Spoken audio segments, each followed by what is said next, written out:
Welcome to Fezai Gürsey Center's Higher Structure Seminar Series. This is the first talk of 2023-24 academic year, by the way. And our first speaker is Lakshya Bhardwaj from Oxford University.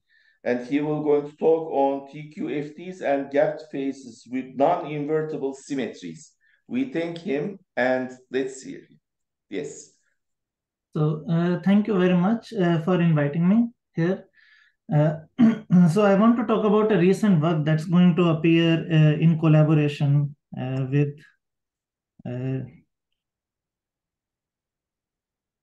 two students, Leah Bottini and Dan from Oxford, and Sakura Sheffer-Nameki from Oxford.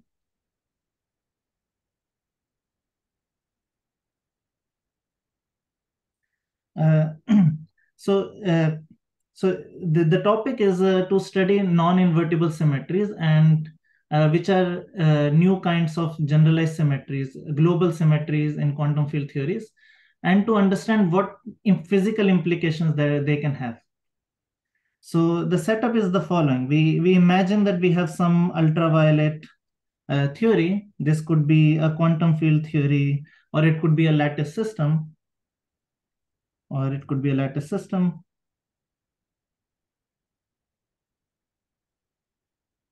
and it's in general d+1 dimensions. And now we imagine that there is some global symmetry that is acting on this theory. So I will represent it something like this, that there is some symmetry, curly S, that acts on this quantum field theory. So we are very familiar with various kinds of usual symmetry. So we know examples of, so there are examples when S is a group symmetry, so it can be described by some group G. We very well understand what that means. That means if G is continuous, there is some Noether current that is conserved, and you can act all the states and local operators in the theory form representations under such a group. This group can also be finite, for example, a Z2 or a Zn symmetry group, where you do not have a Noether current, but still there is an action on the theory. But now what we want to do is we want to consider generalizations of such things. Okay, so let me from now restrict to d equals to 1 spatial dimensions. So we are in d equals to 2 space-time dimensions, and ask what are the possible generalizations of the usual notions of symmetries. So the general picture that has emerged over the last last few years is that we should think of symmetries as topological defects in the system. So we should think of symmetries in general as having topological defects, which is another name for operators. So there are some topological operators, and these are in general extended. So these are extended operators. This is so far true for any dimension, but when you go to d equals to 2, it just simplifies because there are not enough dimensions that these topological operators can have. And let me motivate a bit why this is the case. So the idea is that, for example, if you begin with G equals to U1 and you have a Noether current, you can write down operators of which are U1 valued. So there are some operators U alpha at a fixed time that you can write down, which take the form something like this, dx for the space-time, zero component of the Noether current. And these are precisely the symmetry generators. So if you act by these operators on the Hilbert space, you generate the U1 symmetry transformation. But for other groups, there are similar operators that exist. They are codimension 1 because all you have to specify is a time point. So these are codimension 1 operators.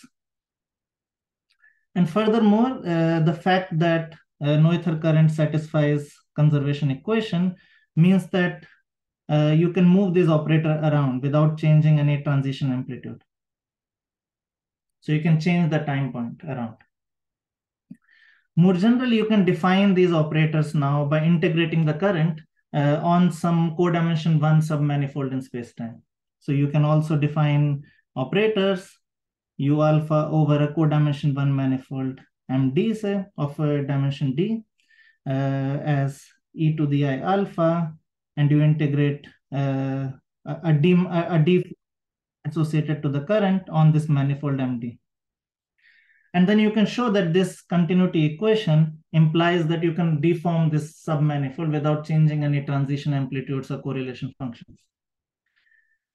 So that leads to the point that these are topological. So these are topological operators of codimension 1. And since we are in two space-time dimension, these are just line operators. So these are just line operators. So we are dealing with topological line operators. So now the generalization is now to ask what are the set of topological line operators I can actually have. What's the most general set of topological line operators that one can consider, which may or may not form a group. So one of these, so there is a mathematical structure which describes arbitrary topological line operators, which generate finite symmetries. So I'm going to restrict myself to have finite symmetries. So analogs of finite groups, but now more general ones. And in this case, one can say that they are completely described by the structure of the symmetry. These are what we are going to call as generalized symmetries.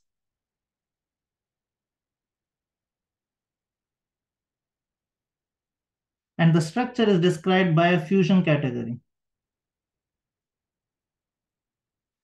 So let me expand what is the relationship between this category and the topological line operators.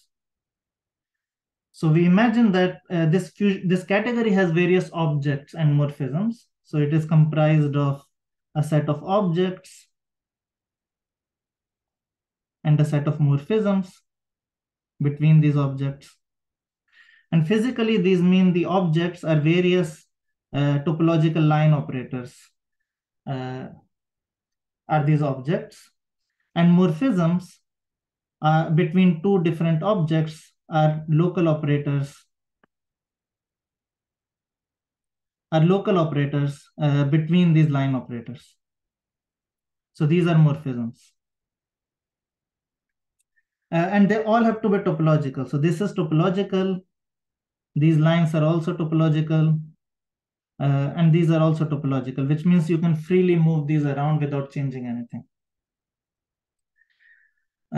So given a collection of a finite collection of topological line operators and a finite collection of topological local operators between topological line operators, we construct the information of a category, this information. And now the word fusion means that we can now compose these symmetries. So these are the symmetries of my theory, generalized symmetries, and I can now compose them. And that means that if I bring two of them together, maybe they're at two different time slices, say L1 and L2, I compose them and I get a new line operator, which is the fusion product, L1 tensor L2. So there is a fusion, a product on this category, which makes it into a fusion category.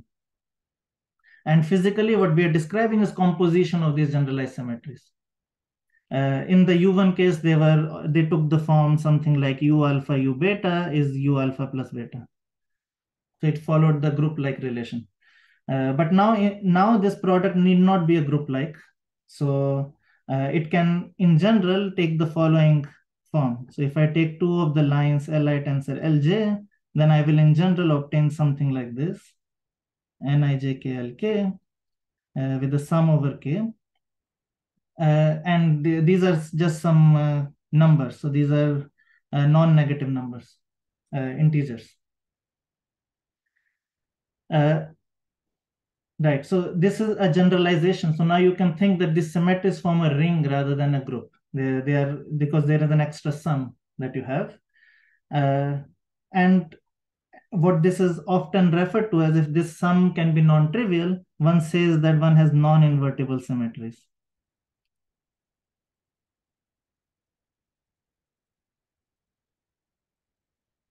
So then the reason for non-invertible is that once you have these kind of sums, you cannot invert the fusion. So you cannot find inverses for each of the lines to get the identity line. So generalized symmetries are the same in this dimension as the presence of a non-invertible symmetries.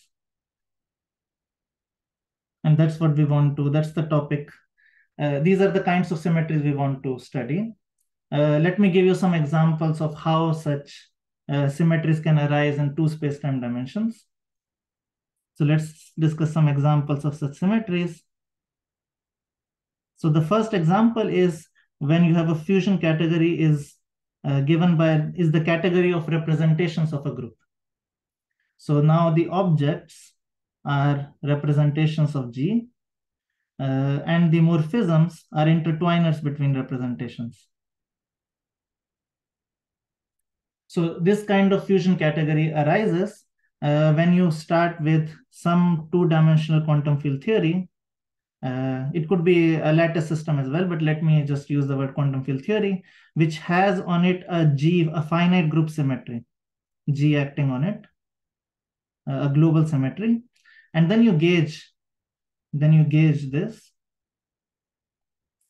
And then after gauging, you obtain some new theory, let me call it QFT mod G. And this theory has on it this representation of G symmetry acting on it. So why is that the case? The reason is that once you gauge this G symmetry, you generate Wilson lines for the G gauge fields. So you obtain these Wilson lines, which are labeled by representations of the group. So they take some form, schematic form, and then you take a trace over some representation R. And these are not, because the group is finite, there is no curvature. And so what this means is that dA is 0. And that translates to the property that I can move these lines around without changing any correlation functions. So this implies that these lines are topological, which is precisely my definition of what a generalized symmetry is, existence of topological lines. So that's one standard way in which one can obtain symmetries like this. So let me also comment that when G is abelian, the Wilson lines again form a group. So you can, all the representations are one-dimensional, irreducible representations are one-dimensional, and they form a group which is known as the group of characters, G hat, which is again abelian. So in this case, one does not obtain any generalized symmetries, but when G is non-abelian, then rep G is non-invertible. So one indeed gets generalized symmetries. So the simplest example you can keep in mind is the permutation group of 3 objects. This is the simplest non-abelian group of order 6. And in this case, the representations are the trivial representation, and then there's a sign representation in which the transposition acts, but the cyclic permutation does not act. And there is a standard representation, which is two-dimensional one. So this is a two-dimensional representation, which has certain action of both cyclic permutation and sign permutation. Cyclic permutations and transpositions. And the fact that this is two-dimensional means that it cannot have an inverse under tensor product of representations. And that's the reason why these symmetries are non-invertible. So in particular, you have fusion rules of this form. E tensor E is 1 plus 1 minus plus E. And this is the hallmark of non-invertibility. Okay, now let me give you another example. So these examples arise as Verlinde lines in RCFT.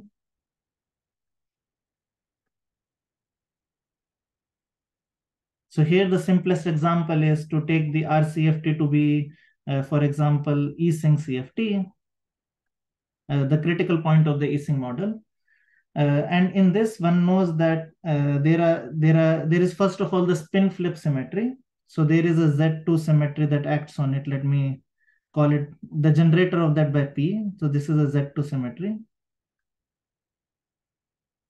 And it just flips the spin. But there is also another symmetry, which is the Kramers-Vanier duality. So there's another symmetry S, which is Kramers-Vanier duality.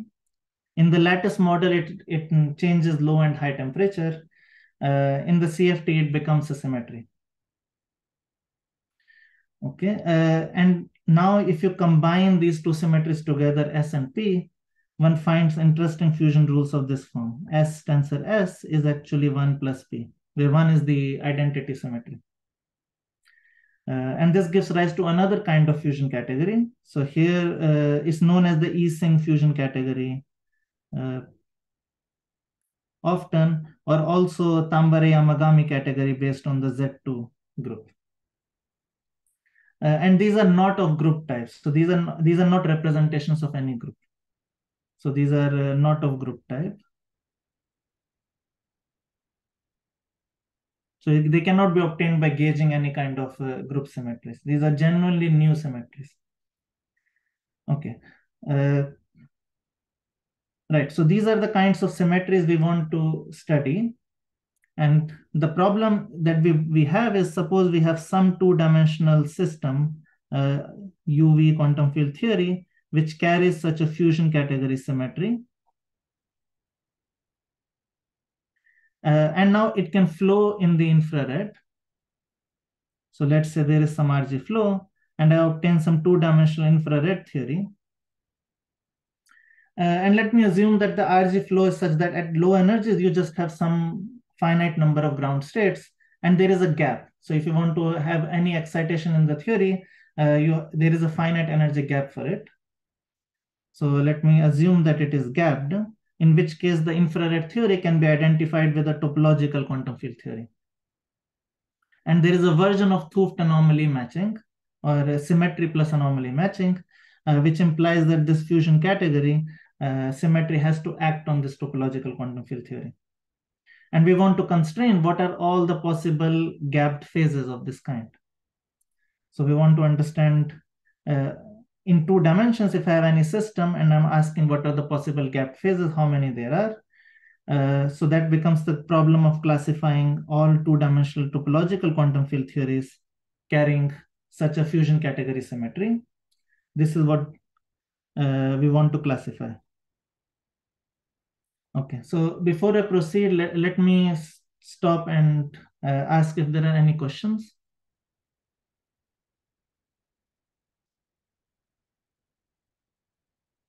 Okay. So please feel free to stop me if at any point you have any questions.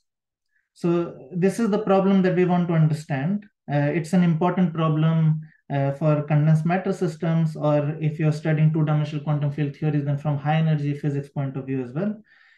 And it's about constraining the phase diagram of theories which admit generalized symmetries. And we are making statements that in case the flow is gapped, these are the only possibilities that can arise in the infrared. And we are going to list down these possibilities. So let me prepare you with a review of what happens when the symmetries are invertible or just simply given by groups.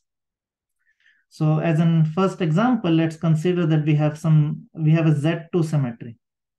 And you can keep in mind E-sync model as an example. And now we want to understand the infrared is gapped in this case. And one knows that depending on the temperature, there are two different phases.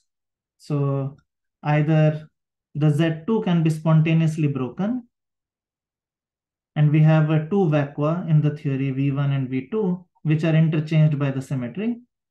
So this is all spins up or all spins down are the two vacua, and the spin flip symmetry exchanges them. Or you can have Z2 is preserved. is not broken. And this means all the spins are random, for example. And so there is a single vacuum, and Z2 symmetry maps is preserved in this vacuum. So we are very familiar with this paradigm of spontaneous symmetry breaking. It goes under the name of Landau's paradigm, where you have some group symmetry, and part of it can be spontaneously broken, part of it can be not broken, and just the ones which are spontaneously broken are going to give rise to distinct vacua in the infrared. Okay. So this is also tied to the fact whether or not you have an operator in the ultraviolet which is charged. So here there is a spin operator which is which under this Z2 symmetry gets flipped, so it gets a minus sign, and it obtains, if in this vacuum over here, it obtains a non-zero wave. And this is the reason why we have two vacua. This is correlated to the fact that we have two vacua. Because in the infrared, we obtain an operator, the identity, but also the operator sigma in the infrared. Let me call it sigma IR. And this is non-trivially charged, so it's not the same as identity. We have two different local operators, which means that we have two different vacua. So here I'm using the state operator correspondence. The vacua are in one-to-one correspondence. So the number of vacua is the same as the number of ground states on S1 on a circle, and by state operator correspondence, which is valid for CFTs and in particular for topological quantum field theories, this is the same as number of local operators. And we see that we have two of them. And in the other case, this gets a zero wave, so it doesn't arise in the infrared, and we have a single vacuum because we have a single local operator in that case. So this is what happens for Z2, which is the simplest kind of group symmetry. And here you see we obtain two different phases. This is the first phase, the spontaneously broken phase, and the spontaneously preserved phase. So this classification actually extends to any group. So one can take G to be any finite group. And then one obtains different kinds of phases. So one can have, first of all, spontaneous symmetry breaking. So let me describe what the mathematical structure for an arbitrary phase is. So we choose two different kinds of information. So first we pick a subgroup inside this group. And we say I have a vacuum V such that H maps me inside, but the rest of the G symmetry, G minus H, is going to map me outside of this vacuum. So G minus H is going to map outside of this vacuum and generate other vacua. So we can now say number of the vacua are parameterized by cosets of H.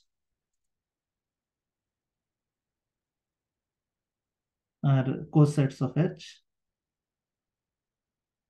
So in some sense, G mod H symmetry is spontaneously broken, but H doesn't need to be normal. So G mod H doesn't make sense.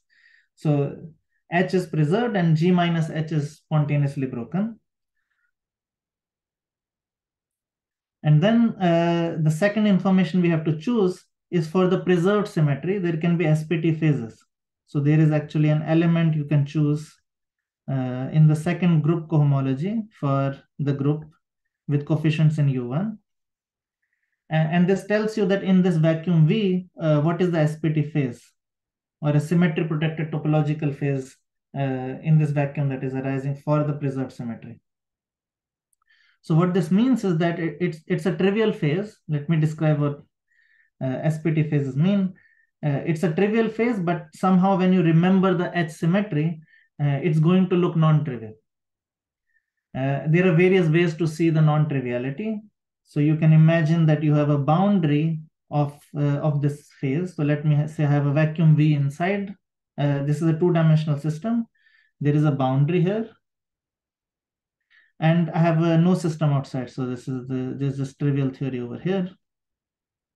And if I look at the boundaries over here, the H symmetry is going to act on this boundary. And it acts projectively. So it acts, the boundary is going to be some quantum mechanics carrying a projective representation of the symmetry H. And recall that projective representations, for every projective representation, there is a class that you can associate it to. So this projective representation is in class beta. So that's one way to see non-triviality, and a boundary way of seeing it. Another equivalent way is to look at charges of some operators. So these lines that generate the H symmetry, say H lines, they can end along some local operators. These are known as twisted sector local operators and have been studied a lot in conformal field theories. These local operators acquire charges under the H symmetry. So if I now wrap it another operator H prime in H, then I will obtain some non-trivial phase over here, which is determined, which is a function of beta.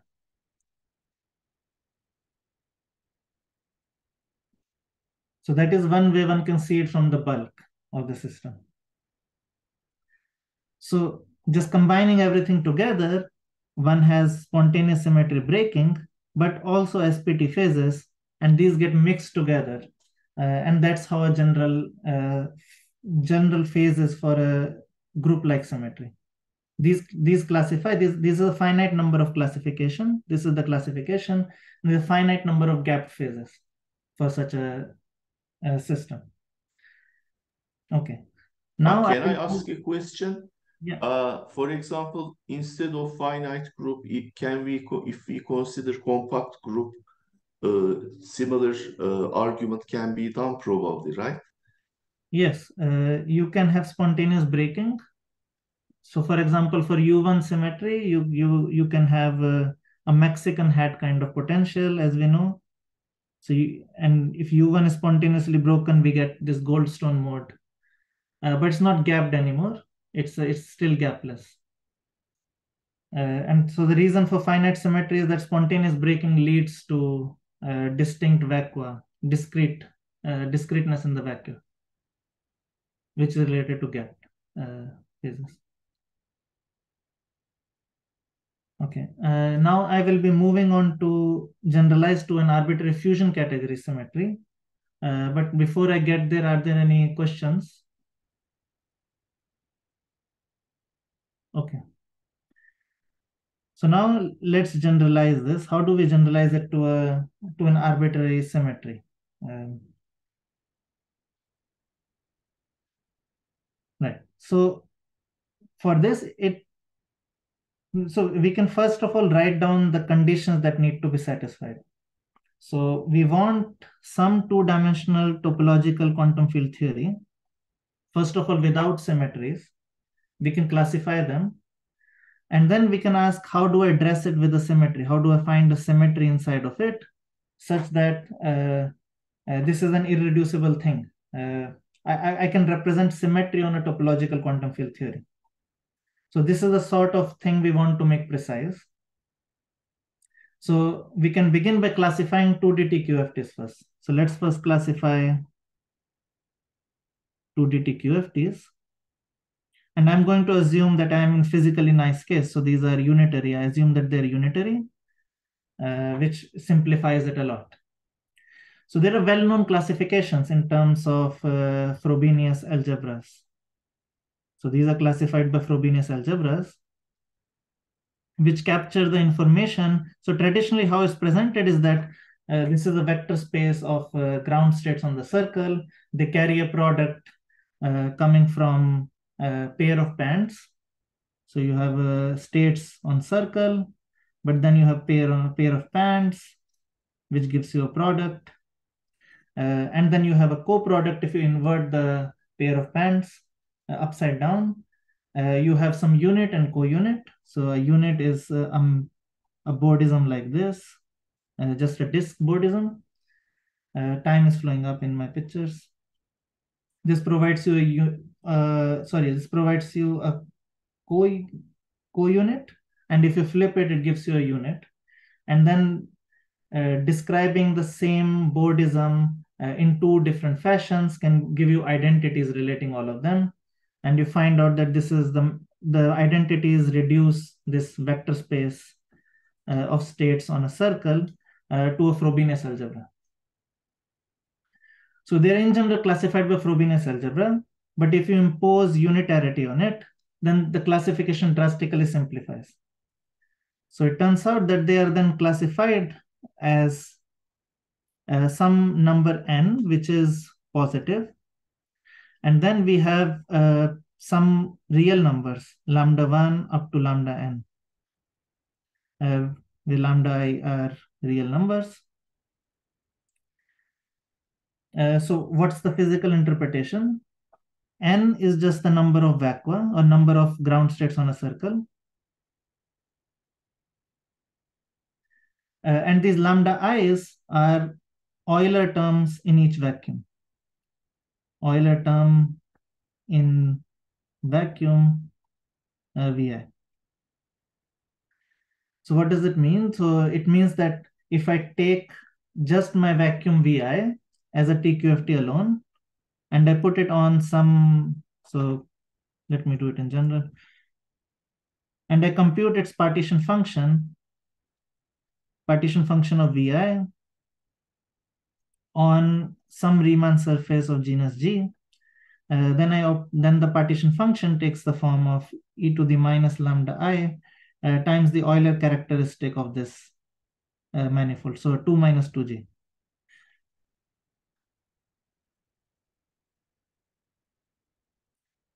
And each vacuum has this different partition function. They all combine together. So this splits as a direct sum of TQFTs. I can actually write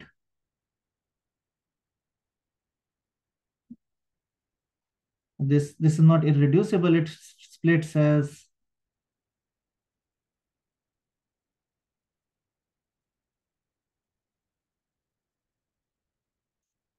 so these are the only irreducible TQFTs that we have, which has a single vacuum and there is a non-trivial Euler term. Okay. Right. Now there is a distinction between phases and TQFTs that I was cavalier about when I began this talk. So phases are supposed to be understood as so if two different infrared theories can be connected by some continuous deformation, they're said to lie in the same phase. So if we are talking about gapped phases, we can actually remove all sorts of continuous deformation. So we can remove this continuous parameter lambda 1 and set it to 0. So in gapped phases, there is a unique one. So there is only gapped phases are trivial because I can set lambda parameter to 0. And this is the famous condensed matter statement that there is no topological order in 1 plus 1D. So that's a TQFT way of recovering this statement. But we should remember these Euler terms because they will become non-trivial when we start to have symmetries. So symmetries will enforce the existence of these Euler terms and will not let us add in deformations that change Euler terms. Okay, so now we want to dress it with a symmetry. So what do we want to do? We want to say, we want to pick some, I'm given some TQFT of this form, and I want to pick some operators, line operators inside of it. So let me say line operator for each element A in S, each simple object in my fusion category. I want to pick these lines. And for every morphism, I want to pick some from L1 of A to L2 of A. I want to pick some operators depending on some morphism between these two objects. So L2, L of B.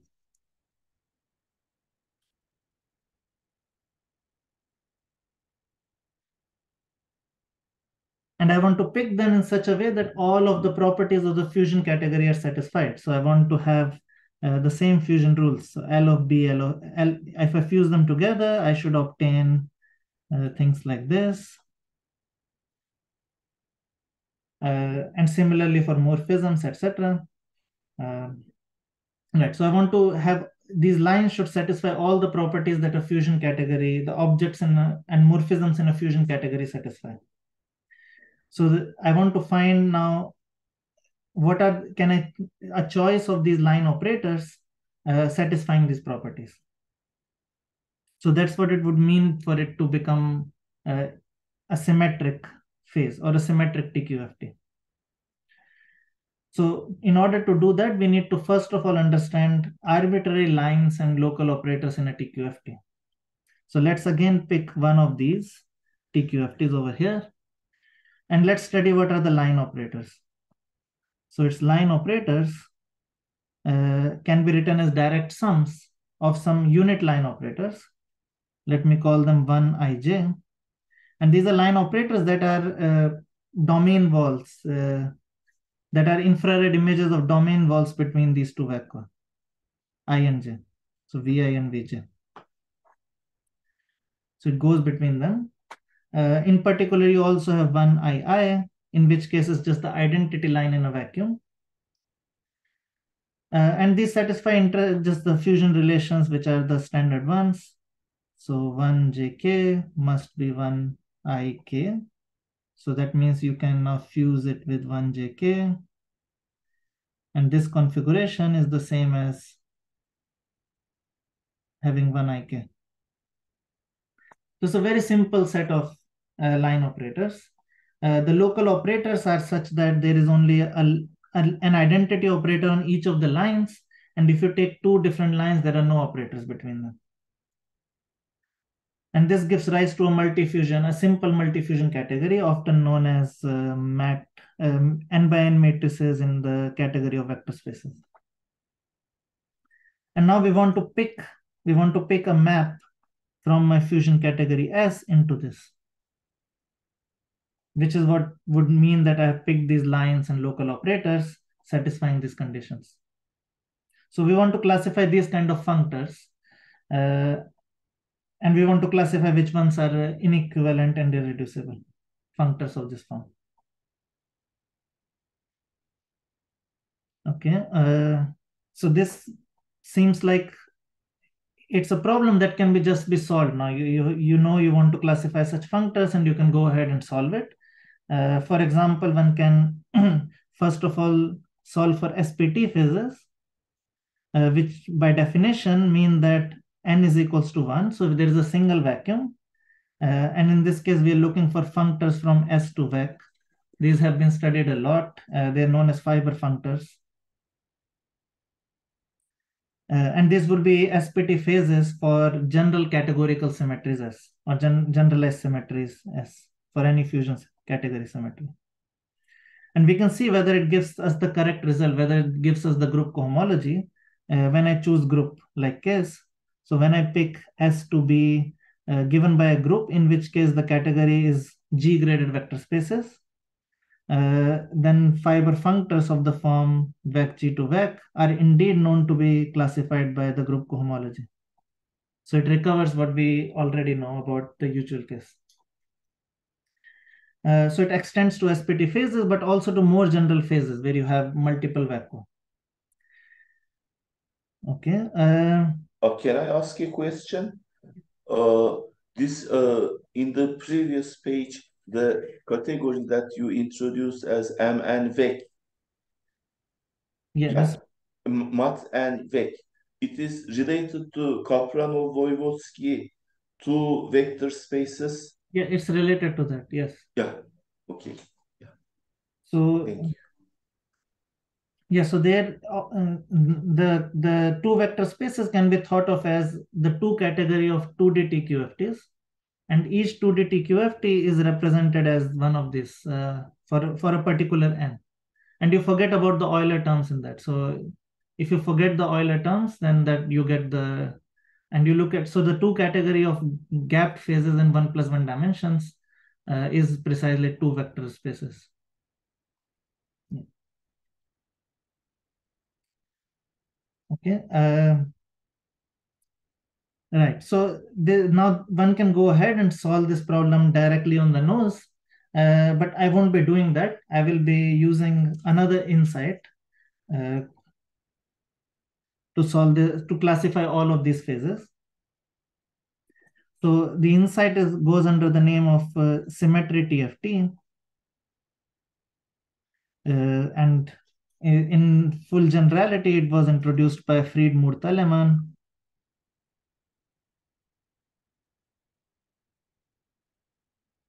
Recently, and it was expanded and to describe how to apply it to general higher categorical symmetries or categorical symmetries in our papers that appeared this year. So with Sakura Schiffer Namiki, we wrote 2 papers this year. Going under the name of generalized charges, part 1 and part 2. So this says the following: it makes a very general claim about quantum field theories, about non-topological quantum field theories as well, which is just a proposal because we can't verify it. But the proposal says the following: that if I'm given any quantum field theory which has on it which is symmetric, so there is an action of symmetry S on it, I can describe it as an interval compactification of one higher dimensional quantum field, topological quantum field theory. So there is a topological quantum field theory here, which is now in d+1 space-time dimensions. And this is only dependent on the symmetry, on the symmetry category that you have. So it's function only of S and not of the quantum field theory. And on one side, we have a topological boundary condition, which we call as the symmetry boundary condition for the symmetry S, which means that there are topological operators localized entirely on this boundary. And these topological operators form this category or higher category S. And then there is another boundary which may be non-topological. If T is non-topological, it's non-topological, known as the physical boundary, which depends on T, which carries the information about it.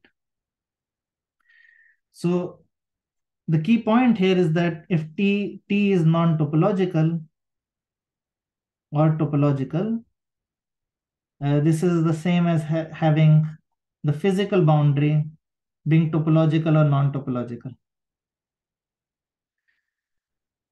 So one can apply this setup to learn about various things like these generalized charges for non-topological theories. But at the moment, we are trying to understand T. We want to take T itself to be a topological quantum field theory. So what we want is that we want the physical boundary also to be topological. And then it becomes a classification of topological boundary conditions. So the different TQFTs, which are S-symmetric, are then in one-to-one correspondence with topological boundary conditions for Z of S. So S TQFTs are in one-to-one correspondence with topological boundary conditions of the sim TFT, which is one higher dimensional TQFT, Z of S.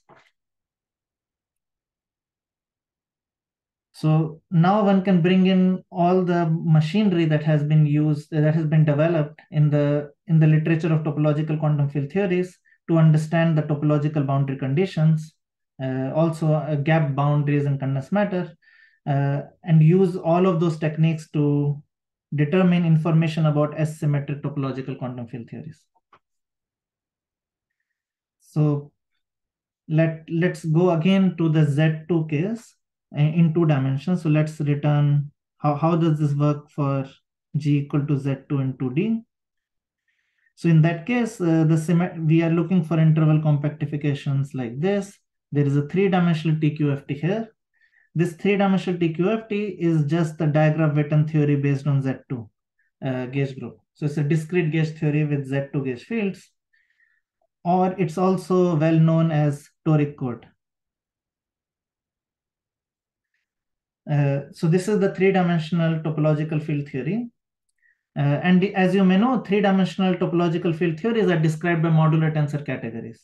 So in this case, there is a very simple modular tensor category whose simple objects are often denoted like this. So these are the electric magnetic lines and the fermionic line, which is the dion. These are topological line operators of this 3D theory. And then the various topological boundary conditions are obtained by choosing Lagrangian algebras in it. So we want to find Lagrangian algebras in this category, which physically describes which anions or which topological line operators we are going to condense along the boundary, or which ones will become trivial along that boundary, it can end along that boundary. So there are various Lagrangian algebras. So one of them is 1 plus E, which is the symmetry boundary. This is B sim Z2. Here what happens is the E line operator can end, which is reflected in this Lagrangian algebra, but M cannot end. So you can take an M line and transport it to the boundary. It becomes this non-trivial Z2 symmetry operator on the boundary. So this is how you recover the Z2 symmetry. And then you can now, so this is the symmetry boundary. Let me write it over here. This is the Lagrangian algebra for the symmetry boundary. Now you can classify other Lagrangian algebras, which classify all the other topological boundary conditions. And then it turns out that there are only two possible choices for this physical boundary. You can either choose the Lagrangian algebra to be 1 plus M or 1 plus E. So either the M line ends on it or the E line ends on it. And let's see what results we obtain. So let me first consider the case of this one. So now I have 1 plus E and 1 plus E. That means E line can end on both boundaries. And that means if I perform this now interval compactification, I obtain a non-trivial local operator, which is not identity. So let me call it, earlier I called it sigma. So let me call it sigma. And now the claim is it's charged under the Z2 symmetry. So how do I see that? The Z2 symmetry here was the M line of the bulk theory. So I wrap the M line around it. That's if I push it to this boundary, it becomes the same as trying to compute the Z2 charge of this. And then there is a non-trivial braiding, which tells you that such a loop indeed, so E with an M going around it, is indeed -1 times the E line. So that tells you that sigma is non-trivially charged. So now you have two local operators in your theory. One of them is non-trivially charged under Z2. This is precisely the Z2 SSB phase. All the properties of the Z2 SSB that we discussed. How do we obtain the trivial phase? That's the other compactification. So we have 1 plus E and 1 plus M. Now E can end here, M can end here, but there is no line that ends on both boundaries. So you don't obtain a local operator. So there's only the identity operator, and Z2 acts trivially on it. So this leads to the trivial phase. And similarly, when there are Lagrangian algebras for a general G, the Lagrangian algebras are classified by a subgroup and an H2 element. So one recovers the classification as before. But now let's apply this to the case of the two non-invertible symmetries. So let's consider the final applications. The first one we want to consider is rep S3 symmetry, which is the non-invertible symmetry that's obtained by gauging S3. Okay, so in this case, there is a, sorry, right, so we want the symmetry TFT. So symmetry TFT for this is quite, it has a lot of things inside it. There are many line operators. So let me see, one and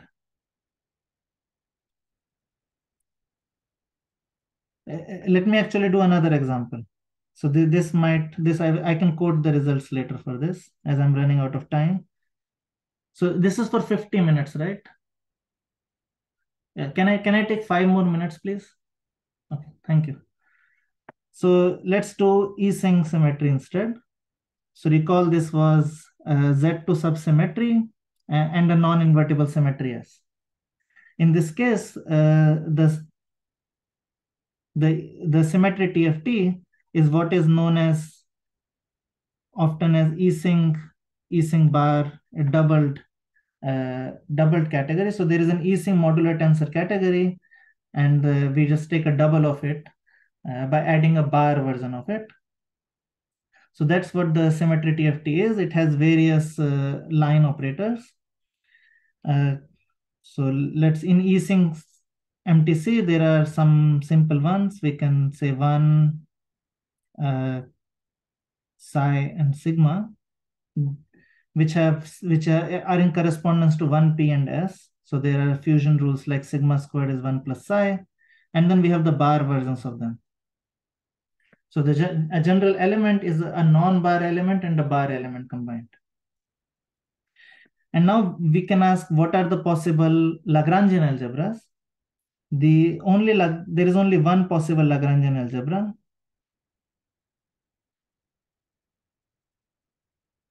And it takes the form 1 plus psi psi bar and sigma sigma bar.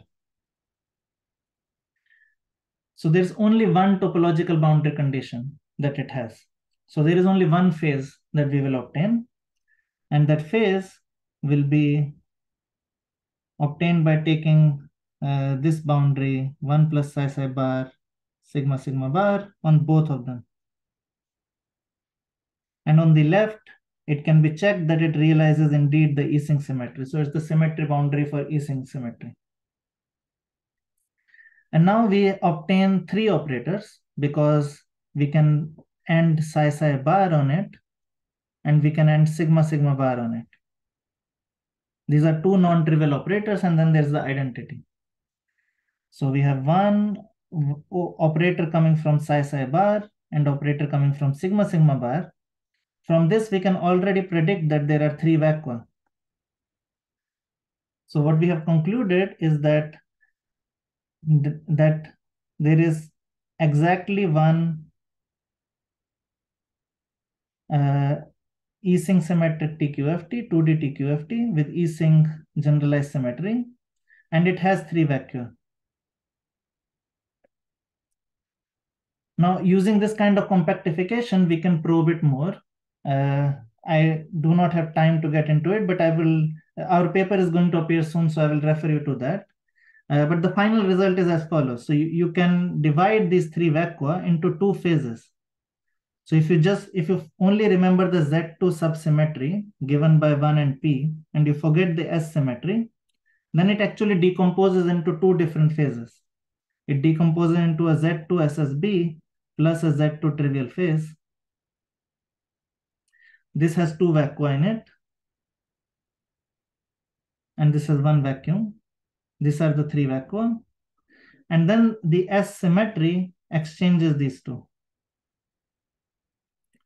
And in fact, it exchanges them in such a way that there is a non-trivial Euler term that we cannot throw out anymore. So there is some non-trivial Euler term. This should be thought of as square root 2 times. So there is a non-trivial Euler term proportional to square root 2. That is different between these 3 vacua. Okay, right. And this is also physically sensible. So if you recall in Ising model, the Z2 broken phases at high temperatures, at low temperatures, and trivial phases at high temperatures. And Kramer's-Vanier duality, which is this S symmetry, exchanges high and low temperatures. So both of the phases should come together and should combine together to give rise to an irreducible Ising symmetric phase. And now you can generalize it to more general Ty-Zn categories, where you have things like this. You have a Zp broken and a Zn mod and n by p broken phase, which is exchanged by a non-invertible symmetry. So this is some Zn, ZPSSB phase for Zn, subsymmetry. And these two are combined together by non-invertible symmetries, and there are interesting Euler terms between the two vacua. And finally, let me get to rep S3. So here there are different, the number of vacua for TYZN are different decompositions of N into PQ. Different such unordered pairs of P and Q characterize different phases. Now for rep S3, one finds there are 4 different gapped phases, and they have the following structure. So first of all, you have the trivial phase, which has a 1 vacuum. So notice that this trivial phase did not arise for E-sync. E-sync cannot be realized in a trivial topological theory. But rep S3 has one such thing, where you simply take a representation and map it to the vector space. So this gives you a functor from S to vec. These are the kind of functors that realize trivial SPT kind of phases. So there's a trivial phase, then there is a Z2 spontaneously broken phase, which has 2 vacua. Z2 symmetry, which I called 1 minus earlier, the sign representation permutes between them. And E is, which is the standard representation, is realized as identity plus identity minus. And now you can see it satisfies the fusion rules. So E is also spontaneously broken slightly, because it gives rise to, it involves both vacua. And then there is a phase which you can call rep S3 mod Z2 broken phase. This one has 3 vacua. In this, Z2 is completely spontaneously preserved. So this is how Z2 acts. And the rest of the rep S3 mod Z2, the E acts on a vacuum to give the other 2 vacua and cyclic permutations. So it permutes these 3 vacua. And finally, when the maximally broken phase, rep S3 broken phase, this also has 3 vacua, where now these 2 are permuted by Z2. Z2 acts on one of them. And just like in the E-sync case, so now let me write it again. I have a Z2 SSB plus a trivial phase. And these 2 are combined with by the action of E, but still not the same as the E-sync phase, if you forget the symmetries, because the Euler term here is different. It's a 2 rather than a square root 2. Right. So now let me summarize. So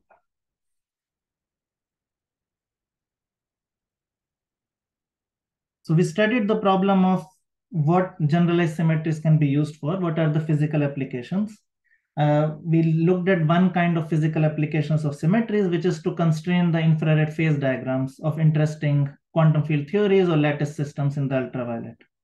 So if I am given some interesting theory and I find some interesting symmetries of it, generalized symmetries of it, then in the infrared, what are the possible phases that it can have?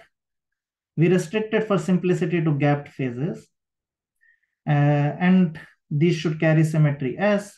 This became essentially a problem of classifying topological quantum field theories up to some deformations as symmetric topological quantum field theories, which can be classified using SymTFT, which is one higher dimensional theory, in this case 3-dimensional theory, such that it has 2 different boundary conditions, which are both topological. And from the properties of this SymTFT and the topological boundary conditions, one can recover all the interesting properties of these gapped phases. For example, one can find what are the, how many vacua are there. Then one can find what are the Euler terms between these vacua. And then one can also find how S acts on these vacua. And one can find what is the full list of these things, answering the question of what are the possible gapped phases when you have generalized symmetries in the ultraviolet. So thank you very much for your attention, and please let me know any questions. Thank you very much. In fact, well, there may be some physicists in the audience, so I am sure they understand far much better. Uh, I have seen one paper of Kapranov and Shechtman. Its title is Algebra of the Infrared. Is it related to these uh, physical theories, that thing? I don't think there is a very direct relation, but maybe in some limits, yeah, there might be. Oh, I see. Because in your talk, you are talking about infrared and ultraviolet uh, parts of the theory, right? But So I don't think in their case the infrared is gapped or so here we are studying gapped phases of some unitary theories. And I think they're slightly different there. They're either not gapped or they're not unitary. I see. Yeah. And also the groups that you considered or gave as examples, they are limited to finite groups. So if we extend it to Lie groups or compact groups or locally compact groups, Right. there should be counterpart theories for these, I guess, right?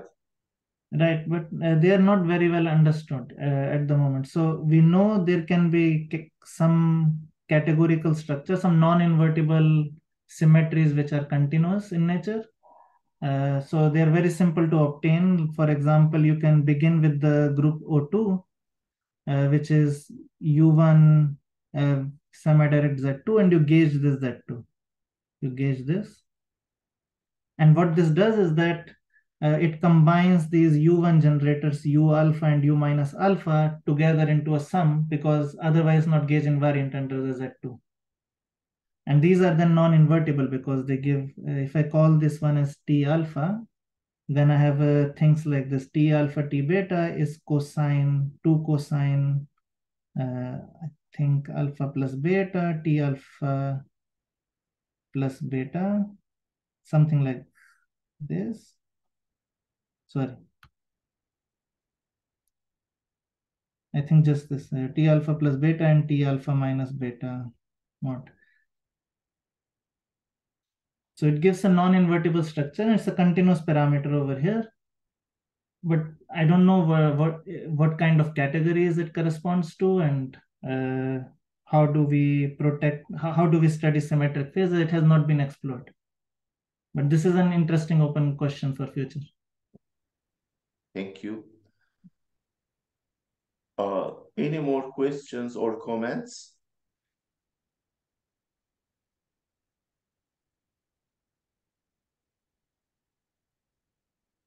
So we have seen some very deep applications of category theory in physics. It seems that, I mean, physics uses lots of category theory in the current stage. So it seems that, I mean, many new exciting things will happen in near future.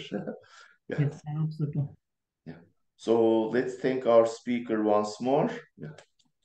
Thank you very much again for having. Oh, oh, we thank you very much for speaking in our seminar series. So 2 weeks later, we will have our new speaker, uh, Dimitri Zhuminin from University of Warwick. He will speak on uh, higher group theory. I mean, I will send the exact title soon. Okay? Yeah. See you all later. See So you. bye-bye.